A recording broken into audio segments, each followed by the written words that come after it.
welcome back to another episode of Crave TV. Today we are deep in the forest, ready to go hunt. Yeah, it's beautiful out here. We're gonna look for some wild foods, hopefully some morel mushrooms, maybe little greens and some other mushrooms, and we'll see what we find and cook it up. Let's go explore. Hi, I'm Adam Hegsted, a chef and restaurateur in the Inland Northwest.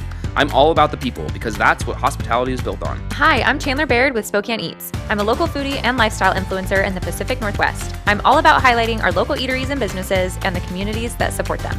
Crave TV is the telling of stories through the visiting of places and restaurants, meeting the people who make it happen, and talking to the chefs, farmers, producers, and restaurateurs who make up this amazing industry.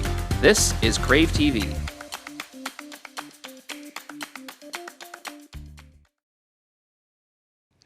Okay, so we're just looking around until you find something that sparks your eye. Yeah, the Golden Nature's Buffet. There's stuff Not to kind be of confused everywhere. with Golden Corral. So we have, so these are fir tips, and they kind of taste like citrus. So sometimes they taste like lime or like grapefruit. Okay, so I'm eating this. Yeah, just put the whole thing in your mouth. Really? Yeah. I'm gonna take We'll a bite. see what kind of citrus it is. I don't trust it. It kind of tastes like Sprite. Yeah, lemon.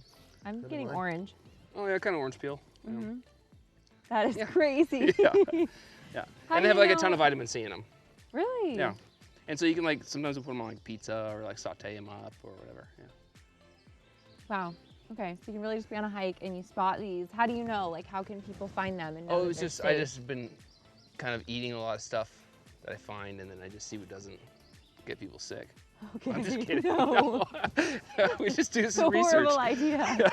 We just do research. So this is a fir tree, I'm guessing? It's a fir tree. So when they go in the springtime, they get these little tips on them, fir tips, and they have like some sort of a citrus flavor. And then so basically I just did a lot of research like growing up and on things you can eat that are edible in the forest, because I grew up here. And then as you know, every year comes up, there's like different seasons that come in season for things. So springtime, so fir tips, lots of like little baby greens. There's like dandelions, and probably get some Oregon grape. We'll find a couple things along the way.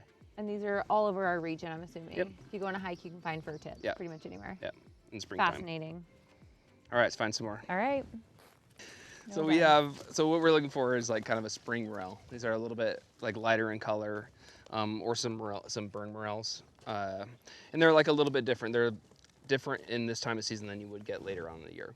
So we can get some summer morels, which have like a little bit more density to them. Sometimes you'll find some that are kind of eaten by bugs, and you can take those and turn them into garum. It's like a sort of a fish sauce style, which we made some, right? Yeah.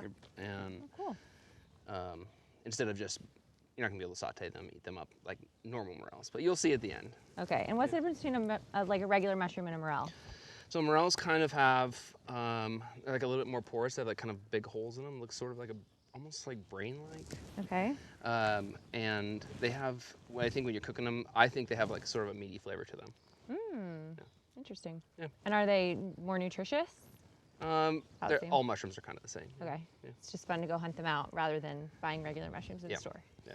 But and For it's some like people. tricky. It's tricky to like be able to find them because they're the same color as the ground. Yeah, so more would you say about 'em? rewarding. You know, I pretty much found them everywhere. Yeah. It's not like any particular no rhyme or place where reason. yeah. Yeah. Okay. It's, you know, I found them on the bus stop in Portland, Yeah. Oregon, just sitting there. I mean, of course, you don't want to eat those, but Or in someone's lawn. I've yeah. seen them like in people's lawns before. Yeah. absolutely. And is it true that like they grow better where there was recently a fire? Is that? You know, it's disturbed soil. Really, really helps them grow. Is kind of the main thing.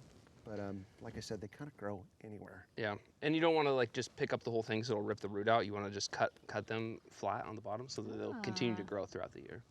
Cool. Save some for everybody else. Yeah, Exactly. and so you can come back year after year and Yeah. get some more. Yeah. Cool. Okay. See, So it's like it- hard to see them. They're like right. so they camouflage similar. and Yeah. they hide. Well, you have like pine cones are like a similar shape, and and like the ground's like gray and brown. There's one. Oh my gosh. Ah, crikey, we got one right here. I don't know him. Wow. Yeah, they do have. It's got like a hole all the way down the middle. A couple of them. And so what we were saying, there's a bunch of, underneath this, there's like a web of spores underneath, and that's like what kind of helps the mushroom grow each year. Is this one too? No, that's a different kind of mushroom. Okay. And so we're gonna have Chris cut that and Show us then how it's kind of done, show Chris. him the way. So we want to be able to cut that so the mushroom will continue to grow even after it's gone. And then you cover it up. Why do you do that? So it grows again. Yeah, I mean, and you don't want to show people where the mushrooms are. Yeah. So now you remember and you'll come back. How long before it grows again? Next year. Okay, so you'll come back next year. You know your spot, and you're gonna find it next year. Yeah. Wow. You can use GPS. Mark it up. Yeah, That's so cool. I can usually smell. can I hold just it? smell them. Absolutely. How decent is this size? It's a little- decent size. Yeah. It's a little has like a little bit. Oh. It's a little dry, like kind of on the tip Yeah. there. Usually we like them a little less dry than that, but otherwise it's edible. Or you can turn it into garum, like like Chris had done there with a little bit of salt. Basically, you just pack the morel mushrooms into a jar with some salt, and then let it ferment, sort of like fish sauce, but you can do it with mushrooms. Cool. Should we We'll go cook with some cook some stuff up? Yeah, let's do it. Might as well. Let's find a couple more on the way. Okay. So what's the wildlife situation like out here, you think? Well, obviously you got to be aware of things that are out here. There's like bears and ticks. Obviously it's tick season right now, so you got to make sure to have someone check you. But there's occasional cougar out here. Yeah, that's mainly what you have to watch out for. I this heard time of year. about cougars, yeah. Wait, what was that? Did you hear that? I think I did.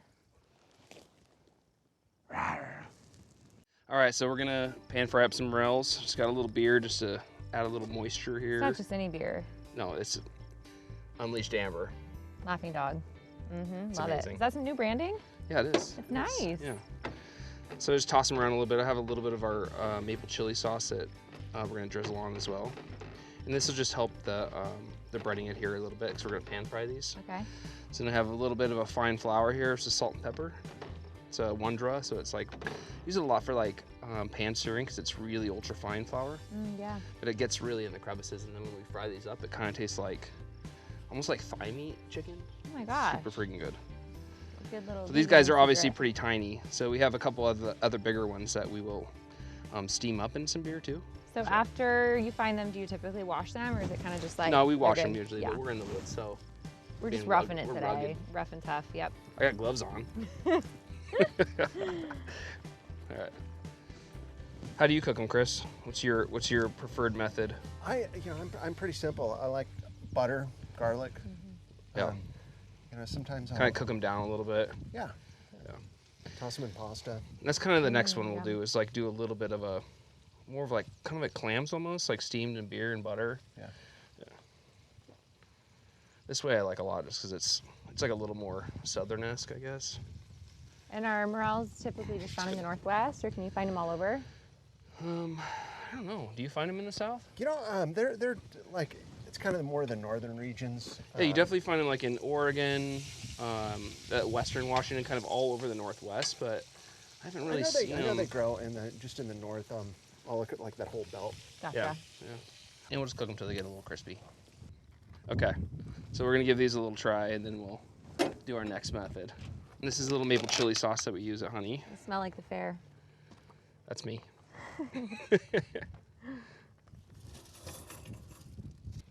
All right, cheers. Cheers.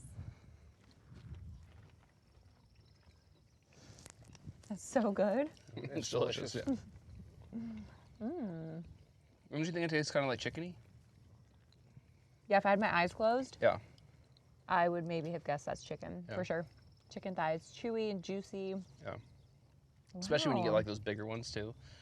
Yeah, they're really definitely a lot more like meaty. This is so cool. So if people don't want to hike into the mountains, venture out, you can purchase these at the store. Yeah, so in like right now, like usually, I don't know, I'd say like early May. Sometimes you can get them a little earlier than that, till maybe the end of June. Sometimes into July, depending on the season, on how wet it is. You can find them in some grocery stores, like like Super One, Yokes.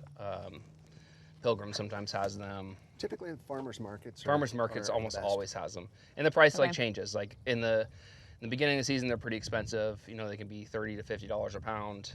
Where at the end of the season, they're going to be more like $12 to $20 a pound.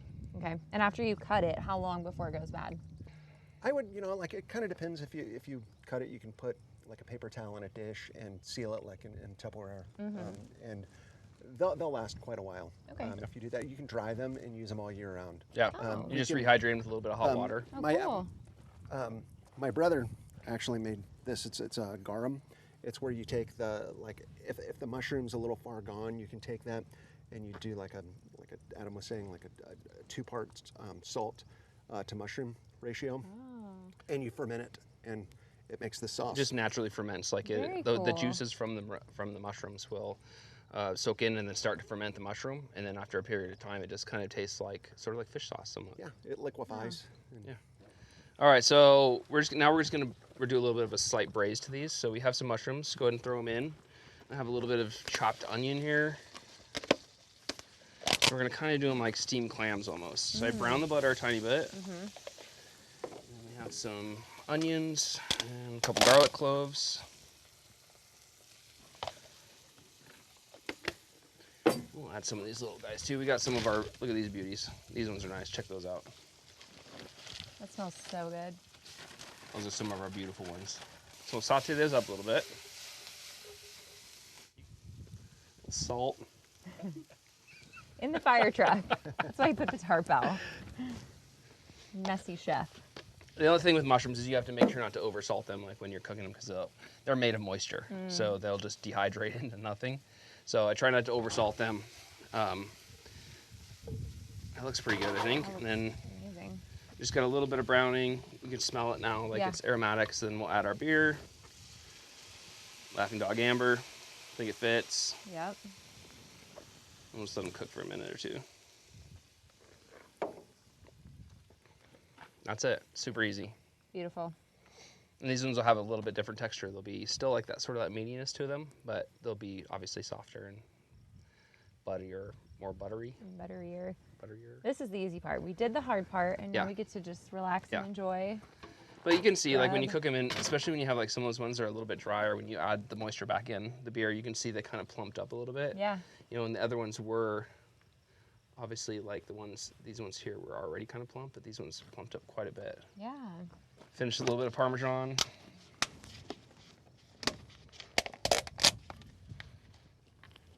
Do you know of any local restaurants where you can get morels on the menu? We can get them at Honey when You they're in can? season. Yeah. Oh. Okay, and I'll stir that up a little bit. I don't know where else has them. I mean, you Syringa have has to- them, Bluebird every once in a while. Yeah, Priest Lake Hills Resort. Hills That's like has the them, yeah. that's like the place to go. Yeah. To get morels. Okay, and then we'll finish with a little bit of this. This is fried garlic. Just give a little bit of a texture.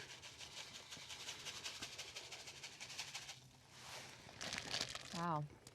And look, We are eating gourmet. we're going forks. Okay.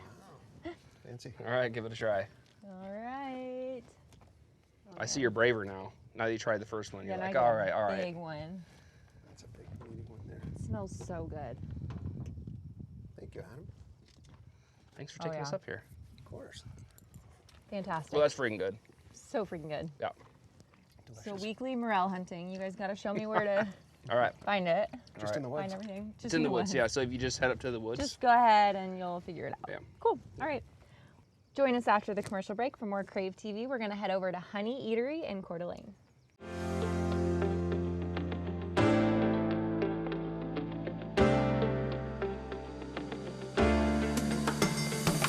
Tray is half of a chicken. We've got it cut up into 5 pieces. The 2 breast pieces, the thigh, the wing, and the drum. So we have a dredge that's flour. Make sure it's all nice and coated. So what else is in this besides the buttermilk? Buttermilk, eggs, and some of this chicken flour. Oh, okay. It helps What's make the seasoning? This, make sure they're coated all good. Is there any trick that we should know for coating chicken? It might happen anyways. The skin tightens up, but like you don't want to see like the bare skin. Okay. Yeah, you're really getting in there. But yeah, And is this like one serving? this is one The serving. half Yeah, chicken. Okay. yeah. Hefty portions. It We is. love it. It is one of our more popular items too. Yeah. So we're gonna go into the fryer here.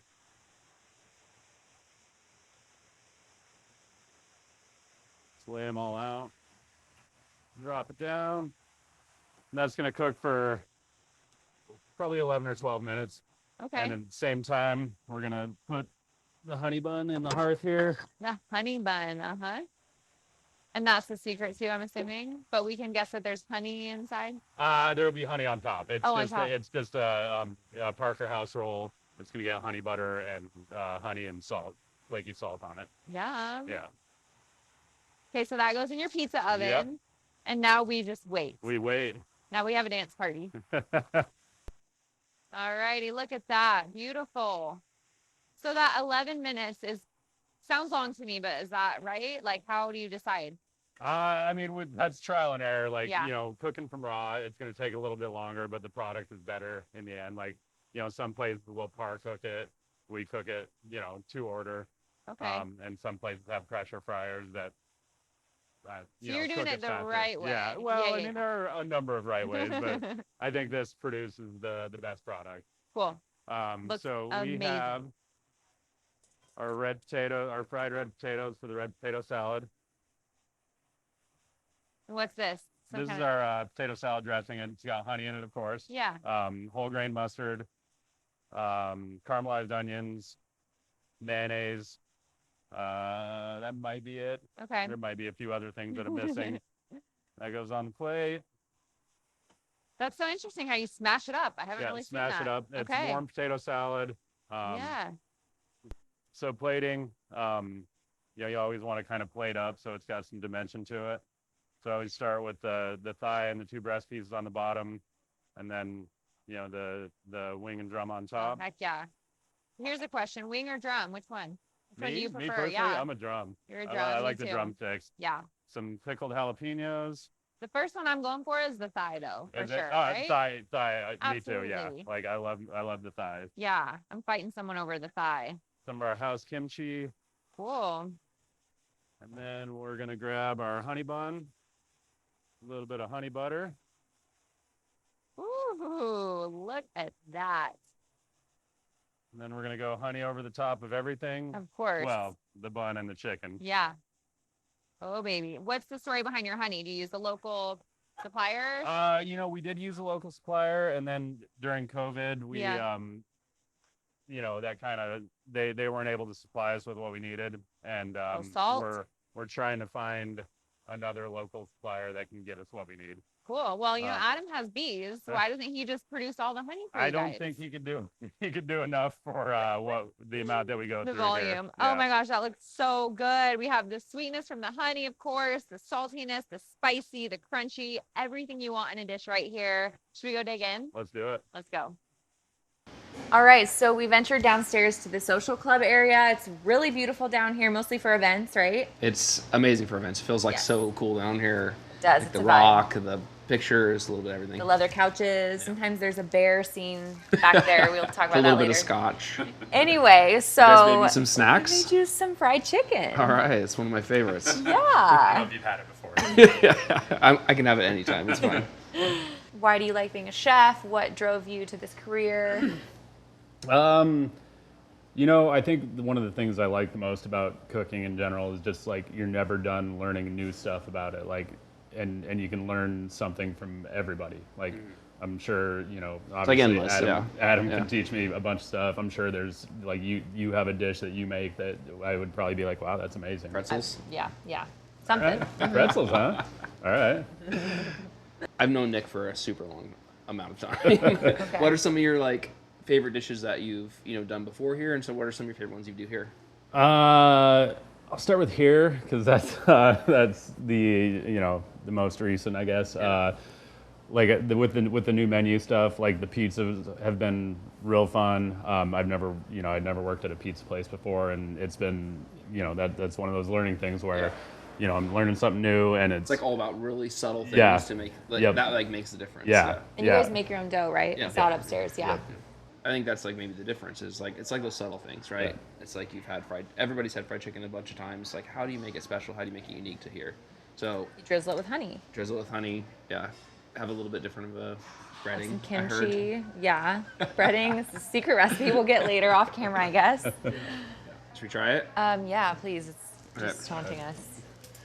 Dibs on the thigh, right? Thigh's the Just best. kidding, I'll share. All right. And I love that you have the spicy kimchi, and then you have the crunchy salty potato salad. So there's like a little bit of like a different elements here. You have like umami and like that tartness with our homemade kimchi. We have the crispy fried potatoes, a little bit of the honey mustard, the sweet and hot jalapenos, the honey butter over top, and the honey, the super crispy chicken, and then our delicious roll. Salty roll. I'm so excited. Just so many different textures on there. And umami is like mouth-watering. Right, like the 5 senses. It's like soy or like there's like certain things that kind of cause that, like in the back of your mouth waters a little bit when you think about that flavor. And so there's certain things that do that, and like fish sauce or fermented foods, Parmesan cheese. Go for it. Just looking at this dish makes my mouth water. Like you can like taste it just looking at it. You can see all the elements. Yeah. So we're doing like a lot of stuff handmade, which is, you don't see that often. Right. And I think we're trying to like kind of show off what we have here in the area and, you know, stand out a little bit by making those things from scratch instead of just buying them. Love it. Does every dish on the menu have honey or some sort of honey in something? Not every dish. Not every dish. Yeah. Okay. I just like it because it's like, you know, obviously in the area we have a lot of honey in the area, but you know, it's a natural ingredient that we can add, and it kind of adds that element. We look for like crunchy, sweet, sour, salty, like all those sort of elements in one dish, so every bite's a little bit different, and you have like this contrast, so that, you know, it just makes it unique. Love it. Yeah. All right, we're digging in. Which piece of chicken do you go for, Adam? We already talked about this. I just grabbed one, honestly. What's your preferred? Well, so usually, I would say the breast is usually pretty dry, but we do a brine on this, and so it makes it still super good. I love the thigh. The thigh is probably my favorite piece. But you can have it. It's fine. Thanks. I think I grabbed the thigh. Now I'm unsure. I did. Okay. You did. Oh, baby. And y'all do brunch so too, good. right? Yeah. Yeah. Every weekend or every day? Every day. Oh. They have chicken and waffles. It's really good. This is fabulous. The honey. It's the honey. Yes, and it's like the crispiness of the crust. It's like Yes. flaky, but like not like chewy. Yeah. Fabulous. Yeah. All Thanks, right. Nick. Yeah, That's thank so you for good. having us and teaching us some of your secrets. You're welcome. We'll be back soon. All right. Thanks for watching another episode of Crave TV. Tune in next week for more.